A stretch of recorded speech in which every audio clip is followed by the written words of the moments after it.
18 இன்ச்சில் gear wire எடுத்திருக்கேன். ஒரு எண்டில் வந்து கியர் லாக் போட்டுட்டு சம்பரிங் போட்டு அதை பெண்ட் பண்ணி லாக் பண்ணிடலாம். அதுக்கப்புறம் நம்ம என்ன பேட்டர்ன் நம்ம யூஸ் பண்ண போகிறோமோ அதை வந்து நம்ம போட்டுக்கணும். ஃபஸ்ட்டு கியர் லாக் போட்டு ஒரு ஃப்ளவரோடைய கேப் போட்டு ஜெல்லி பீட் போட்டு நெக்ஸ்ட்டு ஒரு சர்க்கான் ஸ்டோன் ஜெல்லி பீட் மறுபடியும் கேப் போட்டு கியர் லாக் போட்டிருக்கேன். இதே மாதிரி 3 டைம் நான் போட்டிருக்கேன். போட்டதுக்கப்புறம் இன்னொரு எண்டில் வந்து கியர் லாக் போட்டுட்டு ஹூக் போட்டு அந்த கியர் வயரை வந்து பெண்ட் பண்ணி கியர் லாக் போட்டு லாக் பண்ணிடலாம். நெக்ஸ்ட் என்ன பண்ணணும்னா சென்டரில் ஃபஸ்ட்டு வந்து சென்டரை பிடிச்சி அந்த கியர் வந்து லாக் பண்ணிடணும்.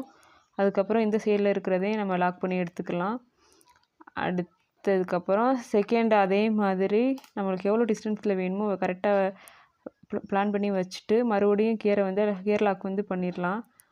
அதே மாதிரி இந்த சைடும் கியர் லாக் பண்ணுறோம் அப்படின்னா அந்த பீட்ஸ் வந்து மூவ் ஆகாமல் அதே இடத்துல இருக்கும். அதனால் கியர் லாக் போட்டு